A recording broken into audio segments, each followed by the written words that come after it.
So in this video, I'm going to do a get ready with me surviving 2020 edition, talking about some of the things that helped me to survive this really indescribably, diabolically crazy year. So I will say that number one on my list of things that I did to survive 2020 is definitely nature and walking in the park that is near us in Upper Manhattan where we live. We're really lucky actually to be surrounded by a lot of like sprawling mountainous parks. So if it hadn't been for this pandemic, although I would trade it for just, normalcy, I would never have explored this park that's near us. Okay, this is way too much. I don't know why I went in so hard with this color corrector, but it'll be okay. I'm pretty vocal, or I have been vocal, about how important nature is for me. Like, being that we're in all the time now and we're doing so much of our shopping online and we're binge watching to survive as well, we're just bombarded with so many ads for shopping and so many commercials for so many things. And nature for me is like a time when I can just exist and walk and breathe and take in something that is connected to something bigger than me, that is beautiful and grand and ever changing, and really just gives me hope. That was the thing that I felt that I needed, and that's the thing that I felt that I got when I started going on these restorative walks, was just, all of this terrible stuff is happening, all these high infection rates, people dying. God, let's not even talk about like the government and this insane presidency. I just needed to see something that was giving me the messaging of, you know what, no matter what happens, nature is still here. It's still, the season's still changing. And it was so nice, to be able to start walking in the park in March when there was like no leaves or anything. And then as I kept going, watch spring happen. Like when things started to bloom and, there's this little path, this area in the path that I walk where lots of cardinals, I will say, when I say lots of cardinals, like 2 is a lot to be seen at one time for me. And I became very familiar with like sighting cardinals and like listening to bird calls. There are just some really amazing, beautiful bird calls out in nature. And I know I sound like a crazy tree hugging person, but I kind of am. But I feel like it's a misconception to think that just because somebody is, really into aesthetics and appearance and styling, that they can't also be a nature lover. And I am 100% loving, and I've always really loved nature. One of my dreams is to live someplace close to like a nature preserve so that I can just always go out and take a long walk whenever I need it. And I have needed it so many times this year. There have been things that I've dealt with on a personal level, on top of everything else that's going on, that have been very challenging. And the restorative walks have been really helpful for me. I got a lot of hope out of those first few walks because I was able to, be like, okay, so we're here, we're in this horrible moments that we don't know what's going to happen from day to day, what's going to happen next. But in nature, you know what's going to happen next. You know that seasons are going to come, they're going to go, that, flowers and trees are going to bloom, and, all the little creatures that come out during that time. Like, those things were still going on. So it was just like, okay, so this is something stable that I can rely on and that I can, ground myself in. And grounding myself became a very very important theme for me this year. I'm using the Pat McGrath Skin Fetish Sublime foundation right now. I'm just squirting it on the back of my hand. It is medium deep 23 if anyone is interested. As you know, I do subscribe to astrology. I am a Gemini. I'm a Gemini rising, Gemini sun, so I'm a pretty typical Gemini. And Geminis fall under the air element. So in my life, I'm in my 40s, grounding and being like stable and practical has not been something that I've gravitated towards naturally.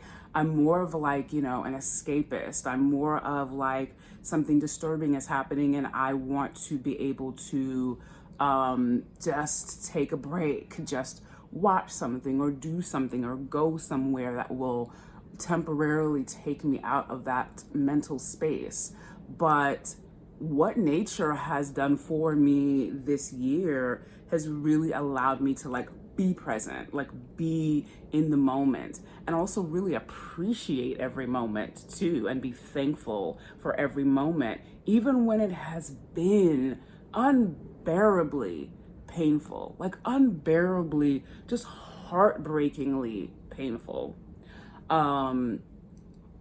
Nature is my entry point to the ability to be still and center myself. I just kind of became in relationship with that path and with the nature that I encounter there, and it's been life-saving for me. The other thing that I've done, obviously, as many of us have during this pandemic, definitely is binge watching. So Netflix was the first streaming service that I went to. I started watching West Wing. That's 8 seasons, I believe. And this is not the first time. I watch West Wing actually regularly as a way of self-soothing. And I know that that can seem kind of crazy because it's a fast-paced, dialogue-driven show about people who are super smart about everything except for human relationships. But in some ways, for some reason, it's soothing to me. And I think that stories like are soothing for human beings because it allows us to get a distance from our own problems and maybe see in the stories we watch a reflection of things that we are dealing with in ways that are easier to process. So for me, someone who really loves words and really loves how and when people put words together in such an incredible way as Aaron Sorkin manages to do, it's just soothing, you know, even though I know it's going to happen. I mean, it's 8 seasons of this show, so it still continues to fascinate and mesmerize me. And it's not as if I feel like Aaron Sorkin could do no wrong. Like, everyone is imperfect. There are problems that I have with, you know, his treatment of certain issues on the show, but in general, I think that his writing is brilliant. I also took the opportunity to watch Newsroom on HBO Max, and I don't know why it took me so long to do it because, I mean, freaking brilliant.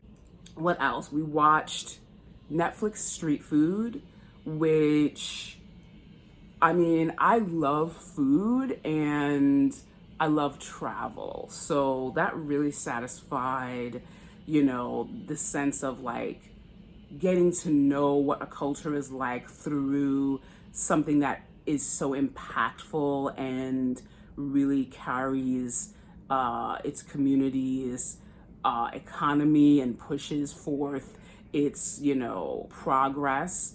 It is just amazing to learn about the history of, I think they have Asia and Latin America right now, the history of a country through its food, their families who have been making these like staple or like, you know, really popular foods for decades, like decades. and have really perfected it. And like, that's why people go there and come from all over the world to eat like their food, like wherever they are. And so me and my husband had started watching that, and it's so good, but then it would get like really sad as well. Like, there's a lot of triumph over really deep, challenging adversities, and the stories are really wonderful and heartfelt. The editing, the cinematography, and the shots of the different locales and the foods are beautiful. But we started to get a little, worn down by heartache listening to a lot of these stories. So we kind of had to take a break from street food.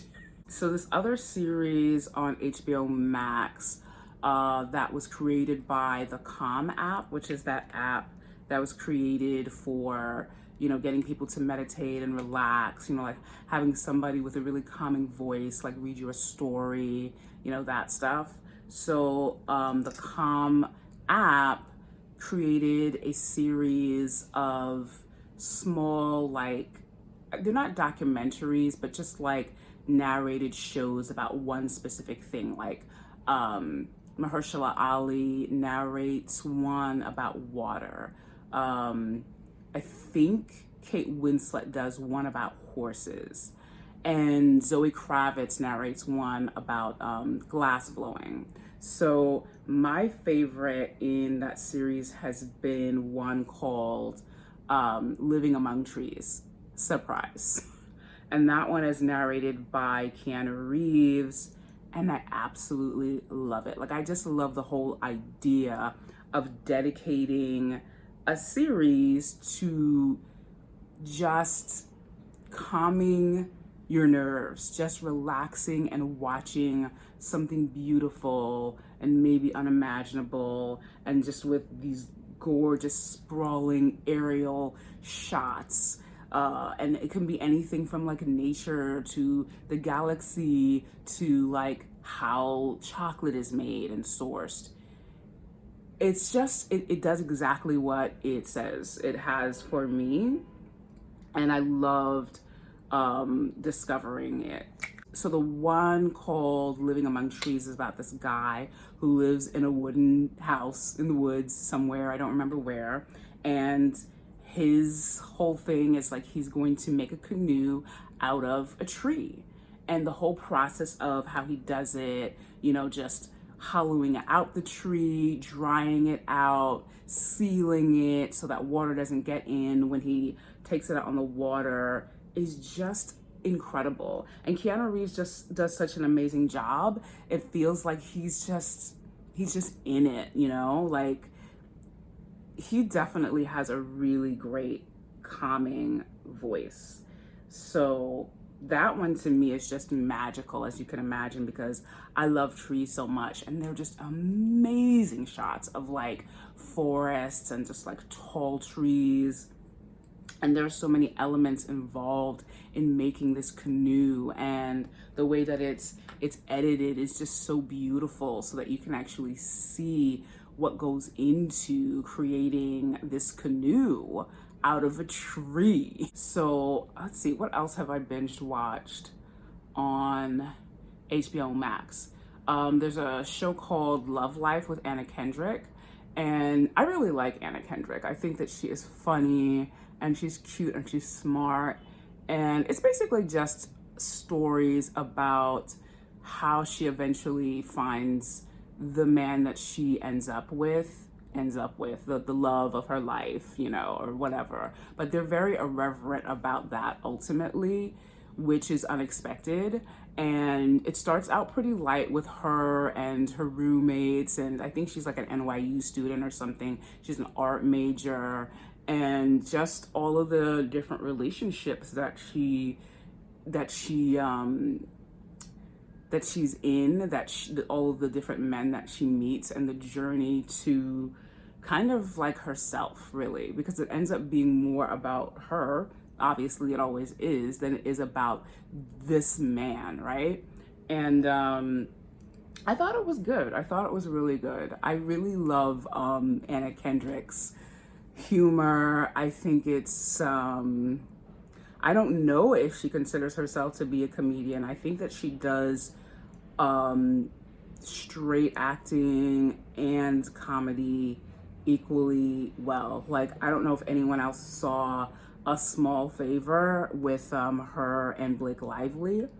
I mean, it wasn't the greatest movie, but I liked it. I was entertained by it. So I kind of just follow stuff that Anna Kendrick does because I just think that she's smart and funny and adorable. So, I mean, I would recommend that if you like relationship stuff. I will say, though, about Love Life, that one of the other things that drew me into that show is the narrator. So there's a female narrator with a British accent, and she narrates the whole thing. So she'll be like, you know, our main character doesn't realize that she's about to meet the man of her dreams. She doesn't understand this yet, or whatever. And her voice is just so fucking calming that I was just like, oh my God, I need this woman to be narrating my life. Because what it does, at least for me, was just give me a sense throughout the entire show that, you know, it's okay. Like, shit's happening, like really heavy stuff happens, but it's gonna be okay. Because, you know, the voice of the British narrator says so.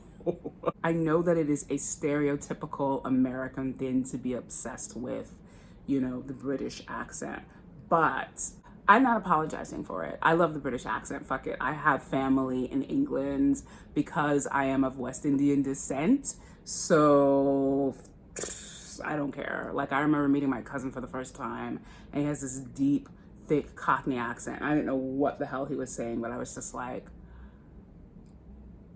it was like music to my ears. I was just like, oh my God, it sounds so cool. I'm so boring and American. So that's what I really liked about Love Life too. I was just like, I'm living for this woman narrating this entire thing and just calming my nerves and letting me know that shit's gonna be all right. I really, really like that. We need that in life, you know, like the Obama anger translator. We need that voice that's just like, you know, you have to go through this right now, but, you know, what you need is on the way, even if it's in a way that you don't expect. What else have I been watching on HBO Max? Oh, The Undoing. I don't really want to talk about that show because it made me mad. I just expected it to be something different than what it was. Like, I expected it to be less predictable. I expected for Nicole Kidman, who I like a lot. I loved her in Big Little Lies. Now that was a freaking show. But she could have phoned in this entire performance. And Hugh Grant, I was just not impressed. I was annoyed as fuck. I was annoyed. The only memorable performance for me in The Undoing was by the lawyer, and I forget what her name is. I know she's from the continent, but she's British. But she's the only major Black character on the show, I believe. And the show is set in New York. And yeah, that's always fun. But she's the only person with any common sense who's really trying to do her job, while everyone else is just cuckoo and predictable and annoying and irritating. So yeah, that's how I felt about The Undoing. One episode before the finale, I was ready to drop it. Like, I was just like, oh no, this is not what I came for, and I'm done. And then I realized it was the episode before the finale, and I was like, frick, I have to just see it through and keep watching this. I hate that. It's just like a waste of time. It just feels like, man, I could have been doing something else. But I skipped over the Great Pottery Throwdown. Oh my God, I love that show. So me and my husband watched all 3 seasons of that. I think that's on HBO Max, but you can look it up and see where it's where they show it, where it's streaming.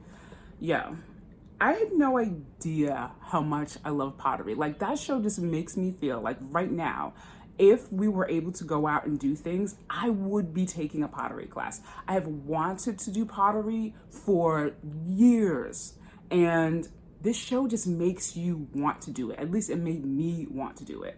I did not know how much went into the process of, you know, making a piece or multiple pieces of pottery.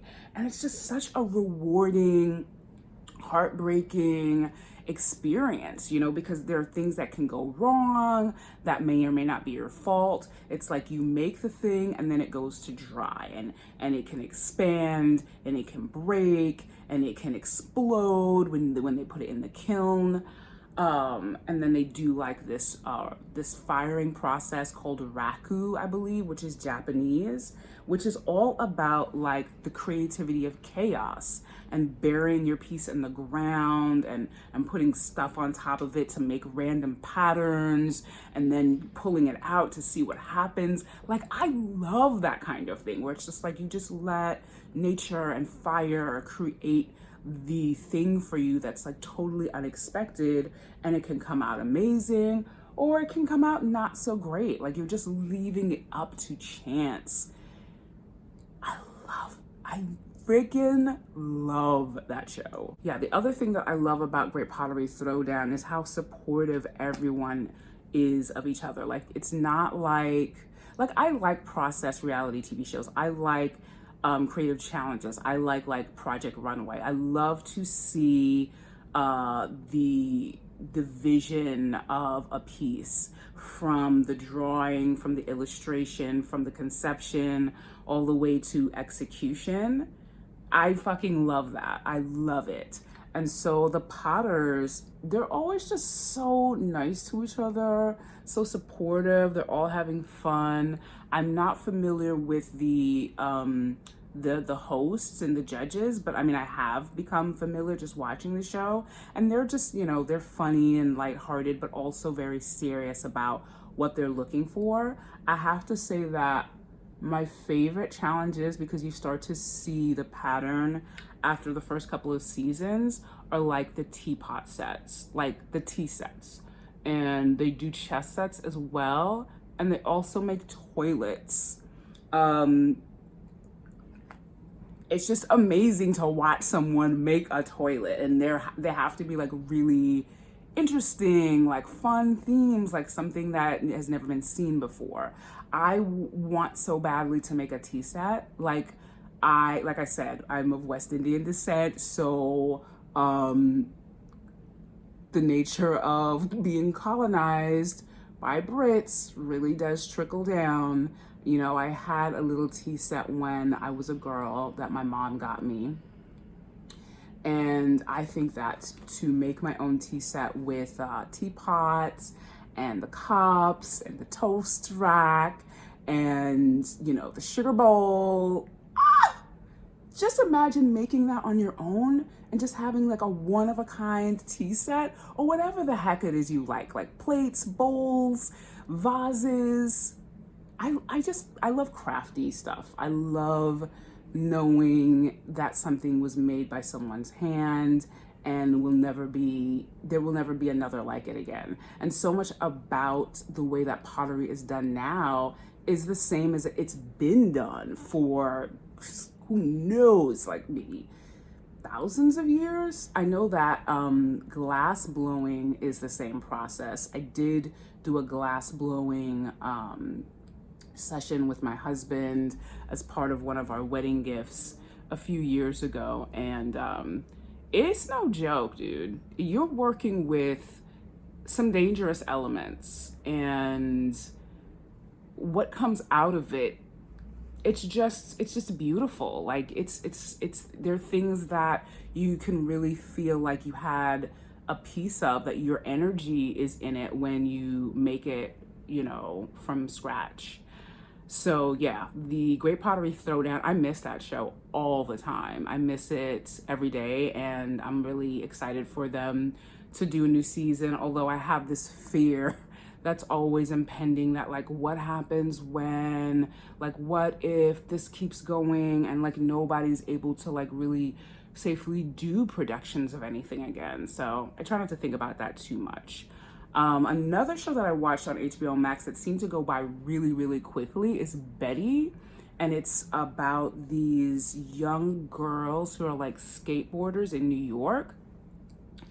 It's predominantly young women of color, and I thought it was really interesting. Like, I loved learning about this like counterculture of girl skaters and the way that they form their relationships. I can't wait to see the next season, which I think is in production now.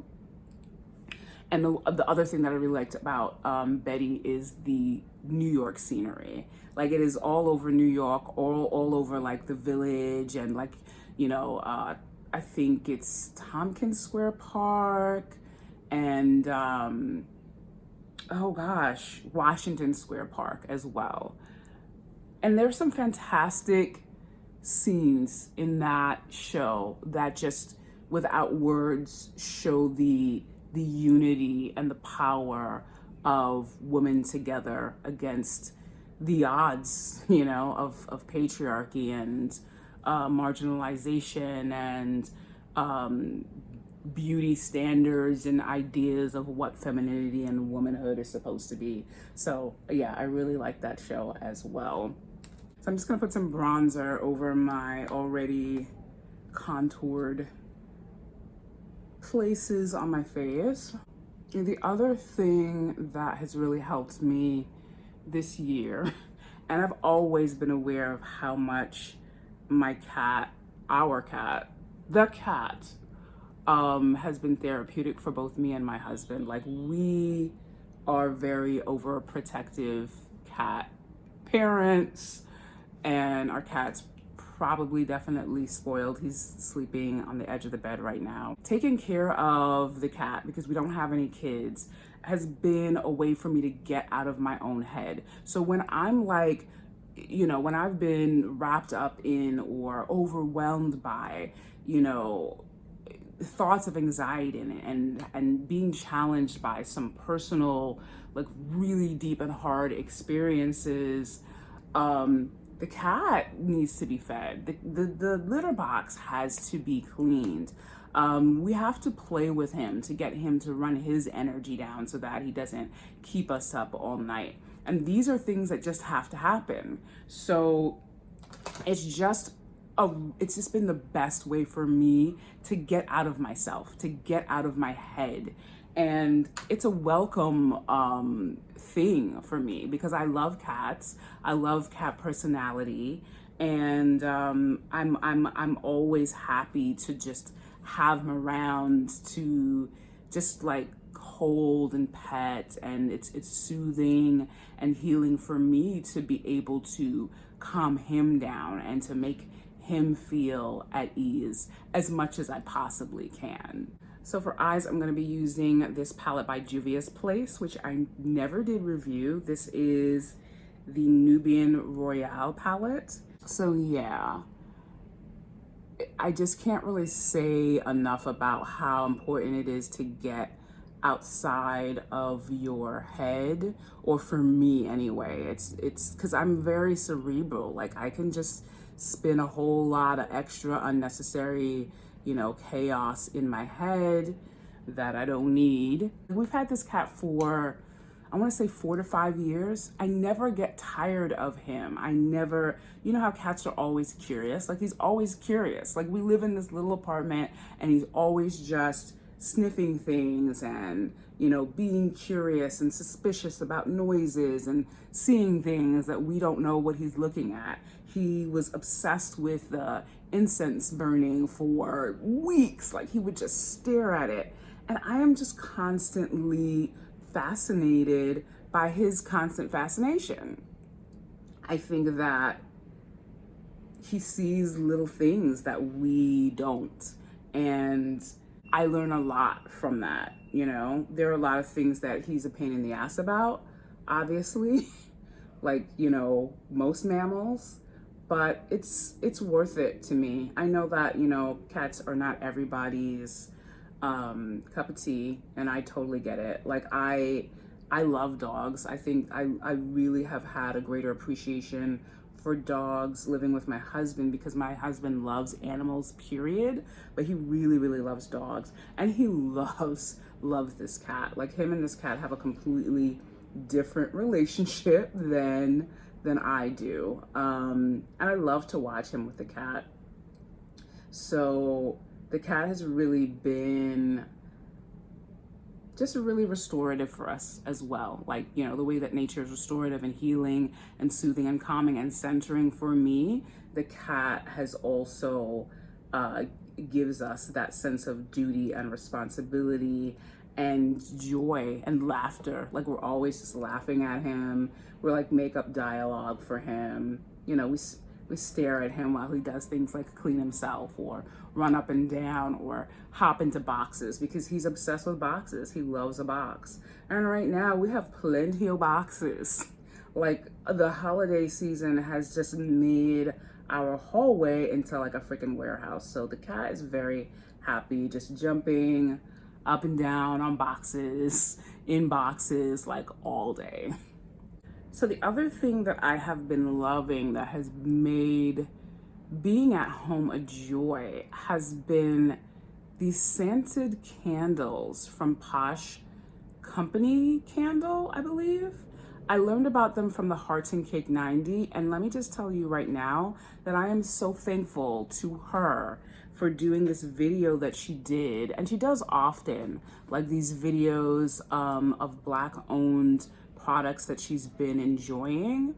And at the time, I was doing my own research on Black-owned candle companies, which I didn't even know was a thing. Like, I have a friend, one of my best friends from high school who lives in Philly, and we would both be like, oh, here's a Black-owned candle company, or here's a list of like Black-owned candle companies. And I was just like, ooh, fascinating. Like, we out here, we're everywhere.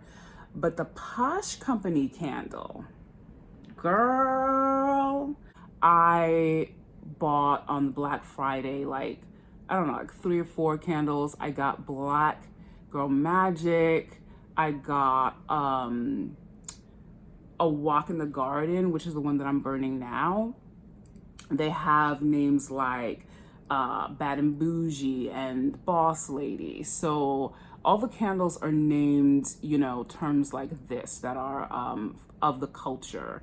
And I just love it. And you would think that that would be enough, right? But no, they're hand-poured soy candles made in small batches, and they smell freaking amazing. Like I don't know if I ever considered myself to be a scented candle fan, but sometimes I think it depends on what scented candle you're burning. You know, you might not think that you are until you smell something that you really like. That's if you're into scents, and I am into scents. I am into and subscribe to aromatherapy, and that scent really has a mysterious and deep impact on our well-being and our sense of, you know, environment and our connection to memory. Black Girl Magic is notes of spice, brown sugar, and honey. And honey, it is like walking into a homemade baked confection hug. It is just incredible. It is so soothing, so calming. And so like my nightstand setup is also partially like a place of prayer and like an altar. Like I've always kept some form of an altar or a place to pray in my space since I was like 12, 13. I was taught to do so. And having these candles next to me and burning them every night, it's been a wonderful kind of way for me to kind of like get ready for bed, you know, like do my skincare routine. I burn the candle in my bedroom while I'm in the bathroom. And then when I come in, like it's just filled with this wonderful, wonderful scent. And from there, I can either just do my prayer, do a meditation. Sometimes I just get on YouTube and start watching YouTube or like editing videos. And I like doing a lot of stuff from bed. And I just, these candles have just made that experience so wonderful. And it just sets a mood. Like even my husband loves them. Like he bought a whole bunch. We bought some for like friends and family. I sent one to a friend of mine. It's called Dear Book Hoarder. And that one smells like, it's a lot more subtle. It's like citrusy, leather. It smells a little bit like pages. And I'm just like, how the frick do they do this? I don't remember the name of the woman who started the company, but it is one Black woman. And I love them.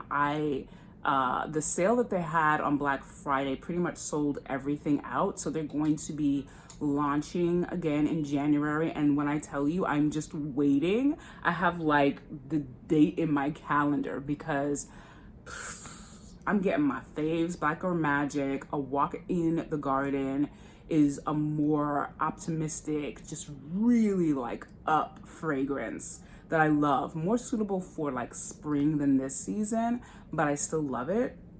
Definitely getting that again. And then I want to get Bad and Bougie, Boss Lady, some of the more like rose note scents. And I love to be able to give my money to a Black owned company, not just because they're Black owned, but also because they're Black owned and amazing, you know? So somewhere around September, like the end of September, like beginning of October, I signed up for a writing workshop with Kevin Powell, who is an incredible writer, journalist, and also filmmaker. At this point, I think he is still raising money for a film, a documentary that he did around Marvin Gaye and Black men. And I didn't, like, my background is creative writing and literature, but I hadn't written anything for a while, so I felt kind of fraudulent signing up for the workshop. But I quickly realized that this was a space that was being set up very purposefully to make people feel safe and supported, to share resources, and to really give feedback to one another about things that we might be working on, might be thinking about, and also the business side of writing and being published. Now, like I said, I didn't have any like specific plans except to be inspired, you know, like I never read any of my pieces, or I never came, like I might have brought a piece to read, but it's very different in a Zoom environment. Like my friend Cece used to host a open mic in Harlem that I used to go to, and I would read like 90% of the time. And I was very comfortable with that crowd. Like they were my people, you know, I felt very comfortable there. And even if I didn't have anything to read, I loved just being around them and soaking up that energy and being inspired and, you know, capturing it. Like I would take pictures and I'd put it up on our Facebook page. And so that was very rewarding, even if I wasn't, you know, participating by reading. So very quickly, like very early on in Kevin Powell's workshop, which is sponsored by the Nuyorican Poets Cafe, I realized that my role wouldn't necessarily be to like bring my work, but to just listen and also share. So you know, over time, I noticed that there were people who talked very often. There were people who you know, that I got used to hearing from.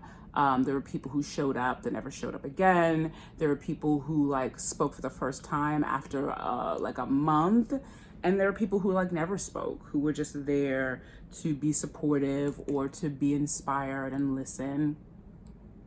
And he was very adamant to state explicitly that this was a safe space of no judgment. And I just feel like he moderated this workshop so nicely, and it really helped me to feel connected to a group of people at a time like this. So that was definitely something that unexpectedly just made me feel close to something that I care about, which is story and crafting of story, and just being in an artist space. People there didn't just do writing, they're also photographers and artists and multimedia artists. And I mean, in the beginning, there were like hundreds of people in the room because, again, you know, this pandemic has been terrible, but one of the advantages has been to be able to have workshops and lectures where people from everywhere can be in the room. Hundreds, thousands of people can be in the room, and you can network and connect with them in ways that you might not have been able to otherwise. So that has been a very rewarding experience for me. And as it turns out, at the end, people decided that we wanted to do an anthology of our writing on the theme of, you know, what happened in 2020. So that anthology is in this moment being curated. It's almost in its final stages. There is a cover. There are going to be people contributing work to the anthology in addition to us, the writers, at different levels of, you know, our writing skill. But I just want to say that Nikki Giovanni is going to be contributing to this anthology. Like, I am going to have a published nonfiction piece in an anthology with Nikki Giovanni. Like I said, I wasn't working on anything. I don't have a piece. I haven't been writing as much as I would like to, though I constantly have ideas and I'm writing in my journal more often, right? So I have a blog that I have not been keeping up with at all because the despondency of being in this pandemic has really kept me from, and I don't want to use it as an excuse, I'm just saying that the blog has not been my space this year. It used to be. I was blogging very, you know, regularly, but I think that I'm doing more YouTube videos regularly and not blogging as often. But one of the pieces that I blogged this year out of like, I don't know, 3, is a piece about, you know, white America and this government, this presidential administration that we're under, and my feelings about it. So it was a perfect piece to submit for this anthology. And it had been a long time since I had something properly like edited. This had to be turned around really quickly. So under normal circumstances, I might have been able to get more of an in-depth, you know, take on my piece. I did send it to my friend Cece to look at, which again, I haven't done that in ages. Like, I'm used to editing people's stuff. Being edited, you know, I have to go back to the Erykah Badu line about, you know, I'm an artist and I'm sensitive about my shit. So it can be a very vulnerable process, but I was just like, no, I need to know exactly what I need to do better. I need an honest and raw critique. I've submitted it, they sent some edits to me, I accepted them, and it's been accepted. So yeah, not at all in my plans at all. Did not expect this to happen, I just can't reiterate more how I just was just like, but I don't even write anything anymore. So anyway, that's how that's turned out. So recently, the other thing that I have been participating in, and killing time with, although I wouldn't say it's killing time, like it's actually really good quality time. But Clubhouse, the Clubhouse app, I'm sure that some of you are familiar with the Clubhouse app. It is still a fairly new social media app that's audio based and allows people to meet in real time to have conversations and hold spaces about, a varying degree of topics. It's pretty much whatever you want. And you have to be invited still. I think that there's a wait list for people who are interested in joining. I got invited by my friend Cece. She had told me about it. And then finally she invited me into a room. I think that when you first get on, you get welcomed by the person who invited you. And I mean, you can't ask for a better person to welcome you into a space than my friend Cece, who's also an amazing and beautiful writer. She does journal workshops on Instagram Live and Facebook Live as well. She has such a beautiful and calming voice, and she's, like I said, she's a really talented writer. So she welcomed me in the Clubhouse.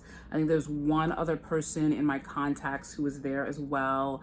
And it's just a really interesting space. Like, it really is in its infancy right now, so it's kind of hard to describe it other than it being a real-time audio-based social media app. And so the day that she put me on, I was like a fool on there until like 3 a.m.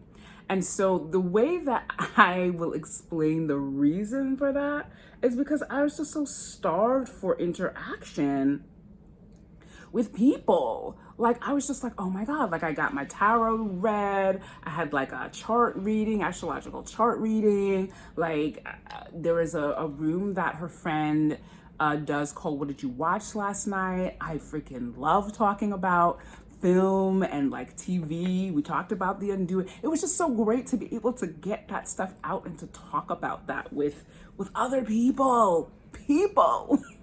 So I went a little crazy. Like, I lost my freaking mind.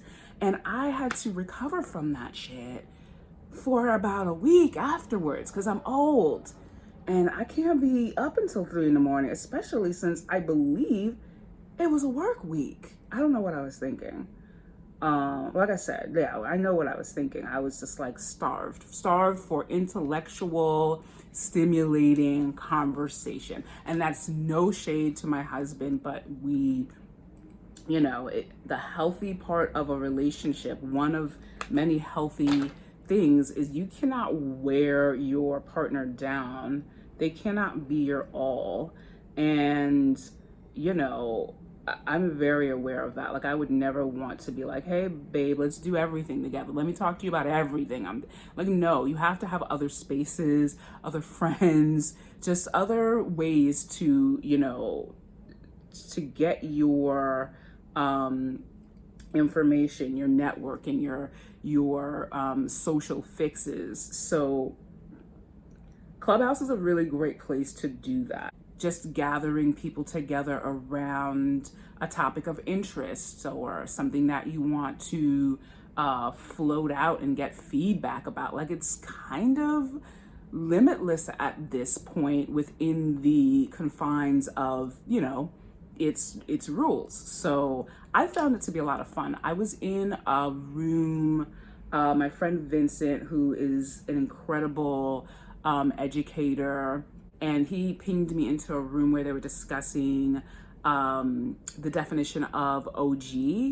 And it was just such a freaking great conversation. I'm not an educator, but my husband's a teacher. Most of my friends are teachers. So I'm like neck deep in education talk, even if I didn't want to be, like I couldn't help it. But it was a really fantastic talk. And I learned a lot, like I was able to sort of contribute and say my piece, just about my, what my take is on the word OG and how it's connected to mentorship and the difference between an original gangster and an elder, or the similarities. And I think it was a fantastic, really important discussion. And then last night, my friend Cece invited me to a room where they were talking about all things James Baldwin, and that was moderated by another gentleman. And I love James Baldwin. So, and then there were 3 of us in that room when it started. And then when I left, there might have been like 8, maybe like 12. It just kept growing because people can come into the room. The moderator can invite people onto the stage to speak. It's really cool. I like it a lot. And so finally, I will say that making these videos for my YouTube channel has definitely also given my my day's structure.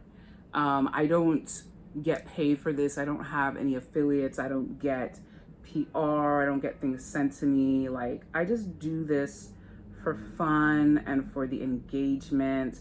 Now, of course, I would love to have my subscriber count go up to 1,000 and potentially use this space as a way to make coin, but that's not ever been the reason that I started it. Like, I started my channel because I love YouTube.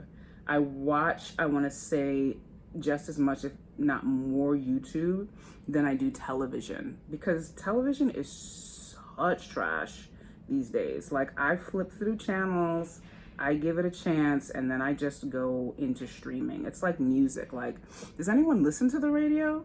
Who listens to the radio? Like, I stopped listening to the radio after Pandora was created. And I remember when Pandora was first created, going to the meetings that were held by the guy who started Pandora and learning about the new things that they were doing, and just learning about Pandora in general, and just loving the ability to curate, what I was listening to, and also be put on to new music in that way. I do have Tidal as well, so I use that. I don't listen to the radio anymore. I don't watch TV because I hate commercials. And of course, YouTube has its share of commercials as well, but it's worth it for me because I like real people.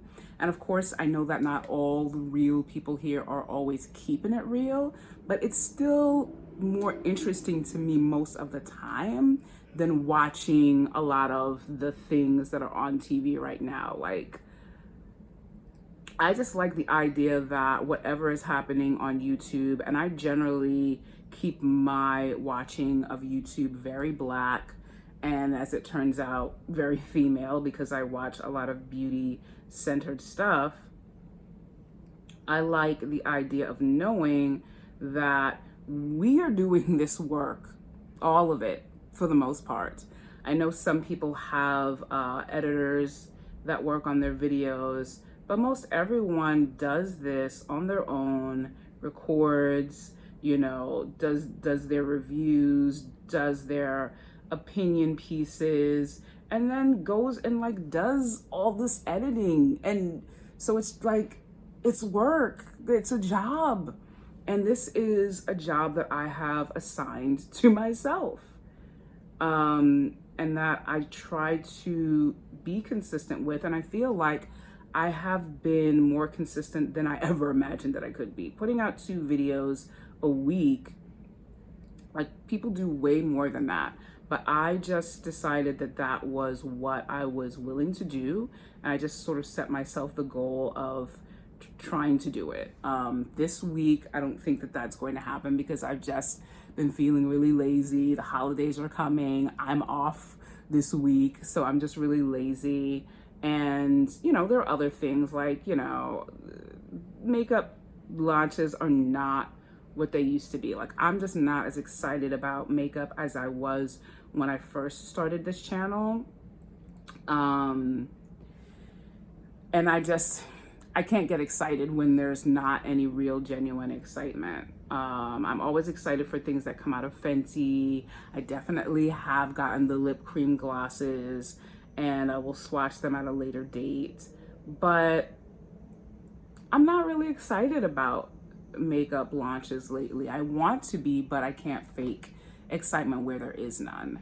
But doing these videos, you know, recording them and editing them through the week has really helped me to kind of just be like, well, this is what I'm going to do. And I've had to push myself to do it a lot of times. There's some times when I make videos and I'm just like, oh, this is awful. Like, I'm not gonna like publish this, or it's not worth editing. And most of the time I will end up doing it and finding something in it that I'm just like, oh, I'm so glad that I didn't give up on this. And I think it's time for me to be proud of myself and just, you know, be happy that I met that goal this year despite everything that has been going on. Because let me tell you, I, like many other YouTubers, have been recording videos under intensely dark times. Like, I've been depressed, I've been sad, I've been despondent, and somehow, like, I've been able to, like, keep doing this because it's like survival, literally survival. Like, I'm just like, if I can do this, then that means that it's not as bad as I think. And also, I need to be able to do this because I need to have a way to say, this is my life, and I have to take it and own it regardless of the challenging things that are going on. And I know that a lot of YouTubers do it. A lot of YouTubers are more vocal and, you know, talk about what's going on in their lives. I'm a very private person, so I don't know if there will ever come a time where I'll actually talk in detail about my challenges, but suffice it to say that they are going on all the time. You know, right now things are at a nice kind of like stable, you know, low. I'm in a space where I can reflect and I can look back, and also just in a place where I feel like I've faced some things that I've dealt with that I didn't want to, but I had to. And so now I'm more capable of dealing with it. And it's important to be prepared. I think that's been the theme of the year for just about everybody. Wouldn't you say? Lord. Preparation, preparation, preparation. I think I have about 300 subscribers now, which when I started this channel, I think every time I get a subscriber, I would like freak out. I'd be like, oh my God, somebody's subscribing to my channel. That means they're expecting things. That means I have to make stuff because they're expecting me to like do more. But it's also like a great motivation as well, because I'm just like, more often than not, I'm pretty down on myself about a lot of things that I create. And I don't know how important it is or if it's important, but it is important to me at the end of the day. And I think that that is the most important thing to keep track of, is like, is it important to me to do? Is this something that I'm interested in? Is it fun for me? Is it still fun for me? Yes. So that's why I keep doing it. The subscribership really does help, because it just helps me to know, okay, people are interested, people are watching, people saw something that they liked. And that is definitely encouraging. And I would definitely, like I said, love to see my subscriber views and all that stuff go up, but it's not my main motivation. My main motivation is to do my best to create content that I'm happy with. We need to be able to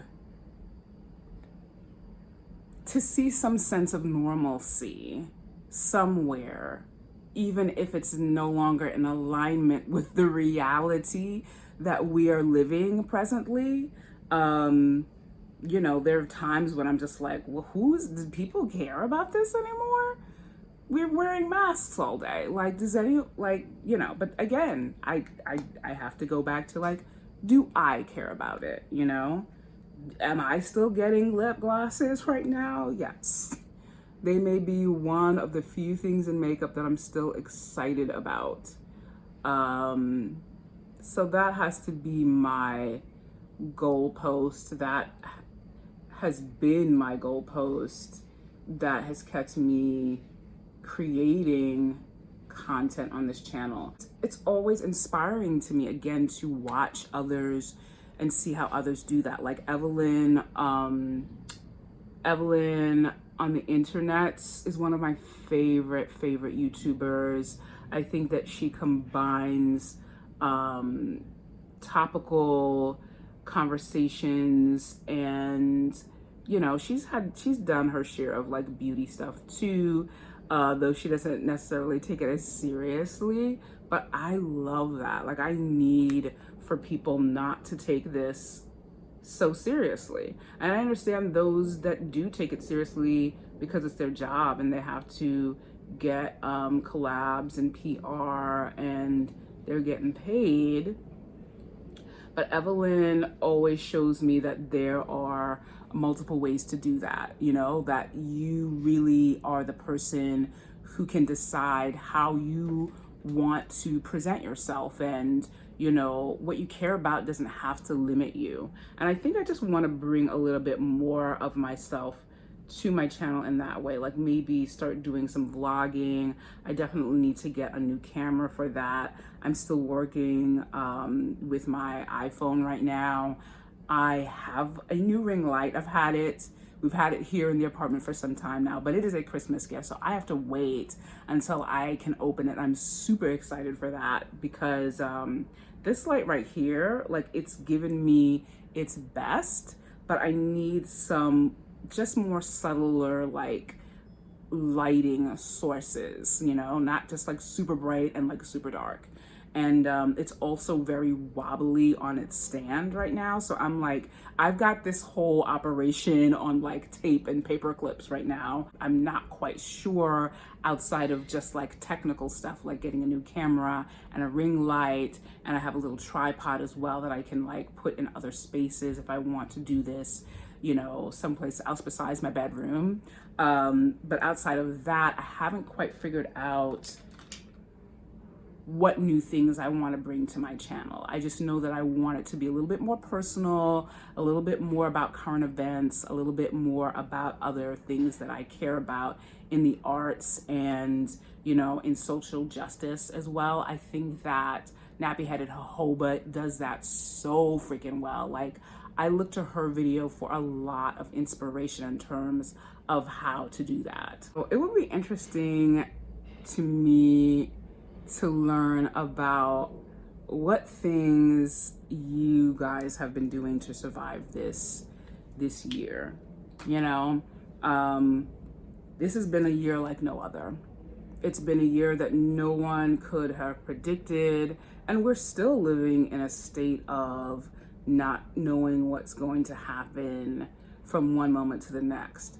I'm in New York City, and it is really like a ghost town here. It's a really strange feeling to go out and go on the train every once in a while. My husband won't let me go on the train both ways. Like, he is just like, if you're taking the train, I'm gonna pay for you to get in a car and come back, which I really love, but I mean, it's costly. But then on the other hand, since we don't spend a whole lot of money on commuting anymore, we have a little bit more to use for car service. It's just a really odd way to live.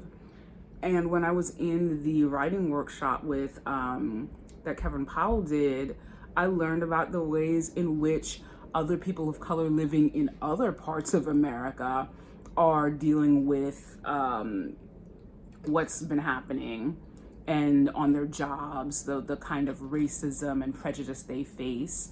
And it's just like, oh shit, you know?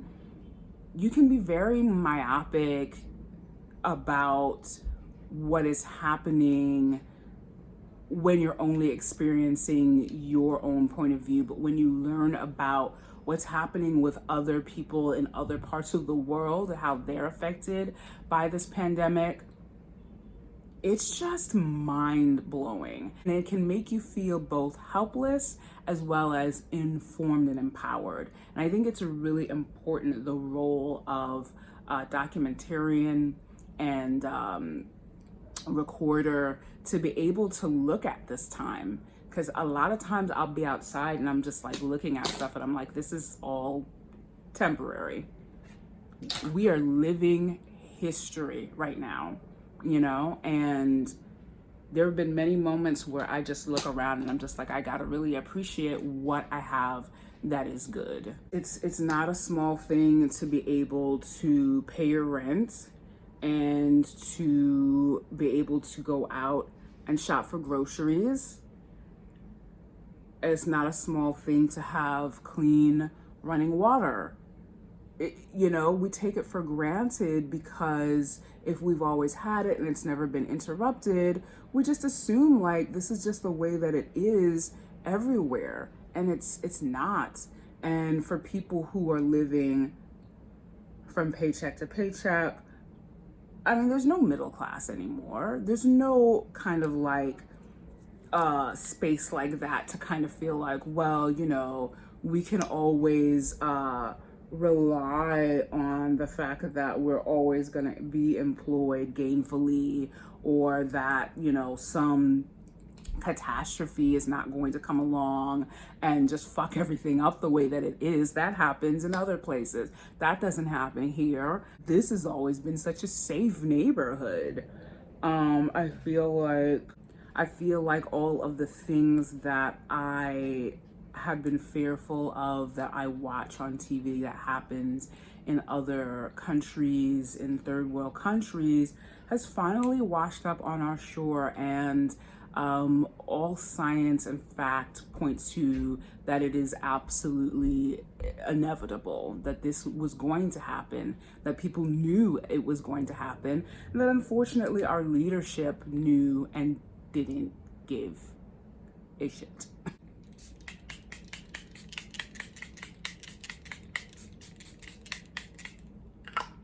So yeah, I am very grateful to have even had all of these things that I have discussed as ways of putting some distance, albeit temporarily, between me and, you know, this pandemic and the effects of this terrible virus.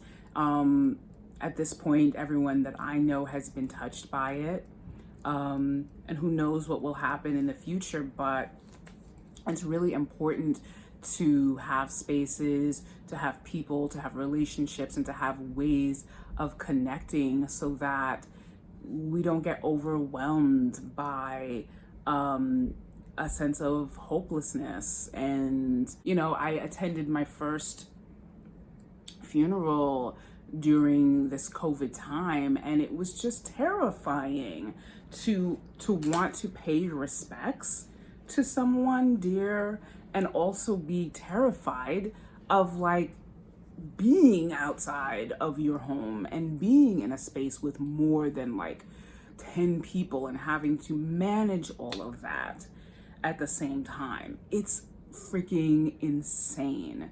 So, you know, I just wanted to come on here and do this Get Ready with me and talk about the things that have helped me to work through stuff, or to just distract myself, you know, because like the walk in the park stuff is very grounding, but I believe that a balance between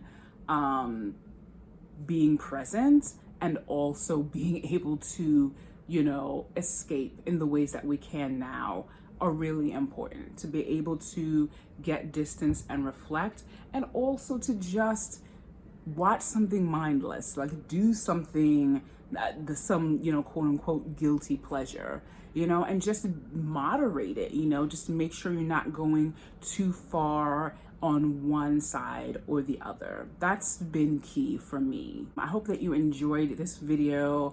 I really got a lot out of talking about the things that I have done so far to get through this year without losing my mind, like really and truly. I really enjoy doing videos like this. And I hope that you enjoy watching them. I know that this one is particularly long, so if you got this far, I appreciate you. And if you are watching this video on my channel and this is your first time, what a trooper. You made it here. That's amazing. That must mean that I did good editing this. I hope. So anyway, I'm not going to do another video, I think, until 2021. I don't have anything else in the can, and like I said, I'm being very lazy. This is Christmas week, so I'm just going to take it all the way easy, and I hope that you are able to do the same. I will see you in my next video soon. Happy 2021. Let's make this age of Aquarius age. Let's make it make a difference. I will see you in my next video soon. Bye.